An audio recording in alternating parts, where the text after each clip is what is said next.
여러분, 지금 전 세계에서 가장 차갑지만 가장 뜨거운 화약고가 어디인지 아십니까? 많은 분이 중동의 사막이나 우크라이나의 평원을 떠올리시겠지만 사실 전 세계 군사 전문가와 경제학자들이 숨을 죽이며 지켜보는 곳은 따로 있습니다. 바로 북극 거대한 얼음이 뒤덮인 동토의 바다입니다. 과거에 이곳은 그저 탐험가들의 도전 무대이거나 북극곰의 낙원이었습니다. 하지만 지금 이곳은 수에즈 운하를 대체할 황금 항로이자 전 세계 미개발 자원의 30%가 묻힌 인류 최후의 보물창고로 탈바꿈했습니다. 그리고 이 차가운 바다 위에서 전 세계의 운명을 결정지을 거대한 체스판이 펼쳐지고 있습니다. 흥미로운 건 북극 항로를 장악하려는 강대국들의 거친 숨소리 사이로 전 세계가 한 목소리로 외치는 이름이 있다는 겁니다. 미국도, 러시아도, 북유럽의 강자들도 결국 고개를 숙이며 찾아오는 곳, 바로 대한민국입니다. 도대체 우리에겐 어떤 압도적인 힘이 있길래 전 세계가 이 얼어붙은 바다의 운명을 한국 조선소의 손에 맡기려 하는 걸까요? 오늘 그 비하인드 스토리를 파헤쳐 보겠습니다. 먼저 상황이 얼마나 긴박한지 알아야 합니다, 여러분. 수에즈 운하가 막혔을 때 전 세계 물류가 마비되었던 사건을 기억하시나요? 기존의 항로는 너무나 취약합니다. 지정학적 위기 하나에 전 세계 물가가 요동치고 경제의 동맥경화가 일어납니다. 이때 인류가 찾아낸 유일한 대안이 바로 북극 항로입니다. 부산에서 로테르담까지 가는 배가 수에즈 운하 대신 북극을 통과하면 거리가 무려 30%나 단축됩니다. 날짜로 치면 10일 이상이 줄어드는 거죠. 이건 단순히 기름값 좀 아끼는 수준이 아니라 물류의 패러다임을 통째로 바꾸는 치트키와 같습니다. 게다가 그 얼음 밑에는 전 세계 미개발 천연가스의 30%, 석유의 13%가 잠들어 있습니다. 러시아는 이미 야말 프로젝트를 통해 가스를 퍼올리고 있고 2030년까지 북극 항로 물동량을 1억 톤까지 늘리겠다고 공언했습니다. 그런데 문제는 이 항로에 거대한 문이 걸려 있다는 겁니다. 바로 수미터 두께의 단단한 얼음입니다. 이 얼음을 깨고 길을 여는 자가 21세기의 해상 패권을 쥐게 되는 것, 이것이 현재 북극에서 벌어지는 콜드러시의 실체입니다. 하지만 얼음을 깨는 건 말처럼 쉽지 않습니다. 핀란드는 설계 능력이 뛰어나고 러시아는 원자력 추진 기술을 가졌습니다. 그런데 왜 전 세계 선주들은 결국 한국의 한화오션이나 HD현대를 찾아올까요? 거기에는 전통 강자들도 흉내낼 수 없는 한국만의 세 가지 초격차 기술이 있기 때문입니다. 첫째, 거대 상선의 패러다임을 바꾼 양방향 쇄빙 기술입니다. 보통 쇄빙선은 얼음을 깨기 위해 앞부분을 뭉툭하고 무겁게 만듭니다. 하지만 그러면 얼음이 없는 바다에서는 속도가 안 나고 연료만 엄청나게 먹죠. 한국은 여기서 역발상을 했습니다. 앞으로 갈 땐 일반 배처럼 빠르게, 얼음을 만나면 뒤로 돌아서 엉덩이로 깨고 가자. 이를 가능하게 한 것이 360도 회전하는 포드 추진기입니다. 두꺼운 얼음을 만나면 배를 180도 회전시켜 선미로 전진합니다. 강력한 프로펠러가 얼음을 직접 갈아버리며 전진하는 이 모습은 마치 거대한 믹서기가 얼음바다를 갈아 마시는 듯한 장관을 연출합니다. 덕분에 일반 바다와 얼음바다 양쪽에서 최고의 효율을 내는 전무후무한 배가 탄생한 겁니다. 둘째, 영하 50이 도를 견디는 극한의 방한 기술입니다. 북극의 추위는 상상을 초월합니다. 영하 50도 이하로 내려가면 일반 강철은 유리처럼 와장창 깨져버립니다. 한국은 여기서 재료공학의 승리를 거뒀습니다. 극저온에서도 탄성을 유지하는 특수 강재를 사용하고 갑판 위 모든 장비에 열선과 보온 처리를 완벽하게 구현했습니다. 덕분에 2.1m 두께의 얼음을 깨며 단독 항해할 수 있는 세계 최고 등급인 아크7 쉐빙 LNG선, 건조 시장을 한국이 사실상 독점하게 된 것이죠. 셋째, 엔진의 심장마비를 막는 아이스 모드 제어 기술입니다. 얼음을 깰 때 프로펠러는 물이 아니라 거대한 바위 같은 얼음 덩어리를 때리게 됩니다. 이때 엔진에 엄청난 충격이 가해지는데 민감한 LNG 엔진은 과부하로 꺼져버릴 위험이 큽니다. 영하 50도 바다 한가운데서 엔진이 꺼지는 건 곧 죽음을 의미합니다. 한국은 이 충격을 0.001초 단위로 감지해 전력을 제어하는 시스템을 개발했습니다.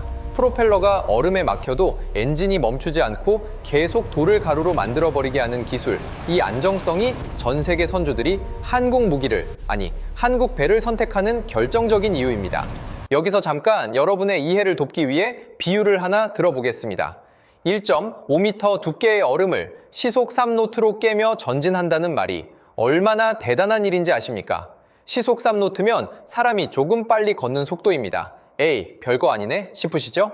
하지만 이건 공학적으로 아파트 10층 높이의 빌딩이 성인 가슴 높이까지 쌓인 콘크리트 도로를 씹어먹으며 걸어가는 것과 같습니다. 상상해보세요. 15,000톤이 넘는 거대한 쇳덩어리가 멈추지 않고 콘크리트 벽을 믹서기처럼 갈아 마시며 전진하는 광경을요. 일반적인 배가 얼음에 부딪히면 그대로 침몰합니다. 하지만 한국의 쇠빙선은 그 저항을 온몸으로 받아내며 얼음을 조각냅니다. 믹서기에 물을 넣고 돌리다가 갑자기 돌멩이 한 줌을 집어넣어도 날이 멈추지 않고 돌을 가루로 만드는 기술, 영하 50도의 혹한에 쇠가 유리처럼 변하는 저온 취성을 극복하고 얼음과 정면 승부하는 기술. 이것이 바로 우리가 만든 쇠빙선의 정체입니다. 최근 미국은 큰 위기감을 느꼈습니다. 러시아는 세계 최대의 쇠빙 선단을 보유하고 북극을 장악하려 하는데 미국은 쇠빙 전력이 턱없이 부족했기 때문입니다. 그래서 미국은 캐나다, 핀란드와 함께 아이스팩트라는 쇠빙선 협력체를 결성했습니다. 여기서 이 북극 체스판을 이해하려면 절대로 빼놓을 수 없는 나라가 하나 있습니다. 총을 들고 얼음을 깨지도 않고 북극 연안국도 아닌데 모든 강대국을 긴장하게 만드는 나라, 바로 중국입니다. 중국은 북극에 땅이 없습니다. 해안선도 없습니다. 법적으로는 아무 권리도 없는 나라입니다. 그런데 중국은 이렇게 선언합니다. 우리는 근북극 국가다. 이 표현, 국제법 어디에도 없는 말입니다. 중국이 스스로 만든 개념입니다. 의미는 단순합니다. 우리는 북극밖에 있지만 북극 문제에 참여할 권리가 있다. 이 한 문장이 미국과 유럽을 동시에 긴장시켰습니다. 왜냐하면 중국은 말로만 들어오는 나라가 아니기 때문입니다.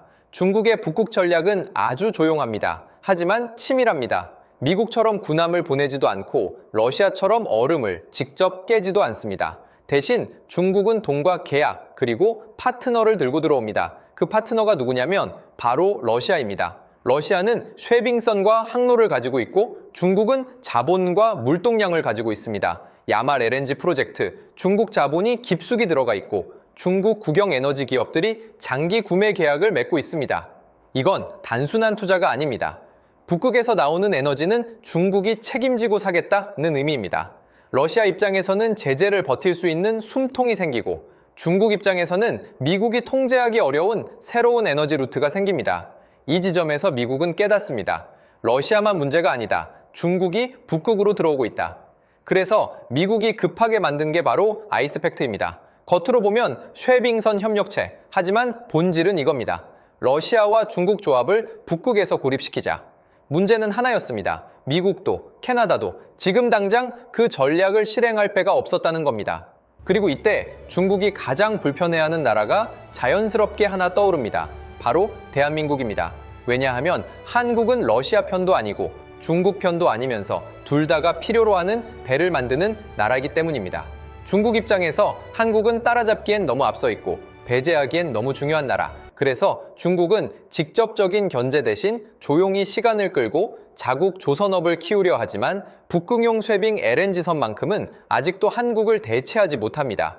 정리하면 이렇습니다. 러시아는 길을 가지고 있고 중국은 돈을 들고 들어오고 있으며 미국은 질서를 지키려 합니다. 그리고 그 한가운데서 모든 나라가 동시에 필요로 하는 것, 얼음을 깨고 사고 없이 실제로 항해할 수 있는 배, 그 배를 지금 당장 만들어낼 수 있는 나라가 바로 한국입니다. 그래서 북극에서 한국은 조용하지만 가장 중요한 카드가 됩니다. 재밌는 점은 한국이 이 공식 멤버가 아님에도 불구하고 사실상 주인공 대접을 받는다는 것입니다. 왜일까요? 비즈니스는 냉정하기 때문입니다. 핀란드가 설계 도면을 잘 그리고 미국이 정치적 의지를 가져도 결국 그 복잡하고 거대한 쇠빙선을 납기 내에 척척 만들어 바다에 띄울 수 있는 근육을 가진 나라는 한국뿐입니다. 유럽의 조선소들은 이미 규모가 축소되었고 미국은 수십 년간 쇠빙선을 만들어 본 경험이 전무합니다. 미국 내 프로젝트는 비용이 폭등하고 기간은 계속 지연되고 있죠. 하지만 한국은 다릅니다. 한화오션이 수주한 차세대 쇠빙 연구소는 2029년까지 정확한 인도를 목표로 하고 있습니다. 전 세계 선주들에게 한국은 약속을 지킨다는 믿음은 이미 종교와도 같습니다. 결국 미국 주도의 아이스팩트가 북극의 질서를 잡는 보안관들의 모임이라면 그 보안관들이 타고 다닐 명마를 만들고 북극 경제를 실제로 돌리는 상선들을 공급할 제조업의 제왕은 바로 대한민국인 셈입니다. 이제 한국조선업은 단순히 배를 파는 단계를 넘어 인류의 새로운 항로를 여는 개척자가 되었습니다. 2029년 우리가 만든 차세대 쇠빙 연구선이 북극점에 도달하는 날 세계는 다시 한번 경악할 것입니다. 1.5m의 얼음을 우습게 깨트리며 전진하는 그 모습은 대한민국이 전 세계 에너지 안보와 물류의 중심에 섰음을 상징하게 될 테니까요. 여러분, 사막을 질주하는 K2 전차만큼이나 차가운 얼음바다를 가르며 전진하는 우리의 쇠빙선들이 자랑스럽지 않으신가요? 질투의 눈먼 강대국들의 견제 속에서도 묵묵히 세계 최고의 길을 가는 우리 조선업의 투혼에 뜨거운 응원을 부탁드립니다. 과연 우리 쇠빙선은 북극해의 완전한 지배자가 될 수 있을까요? 그리고 북극 항로가 완전히 열리는 날, 우리 삶은 어떻게 변하게 될까요? 여러분의 생각을 댓글로 자유롭게 남겨주세요. 오늘 이야기는 여기까지입니다. 시청해주셔서 감사합니다.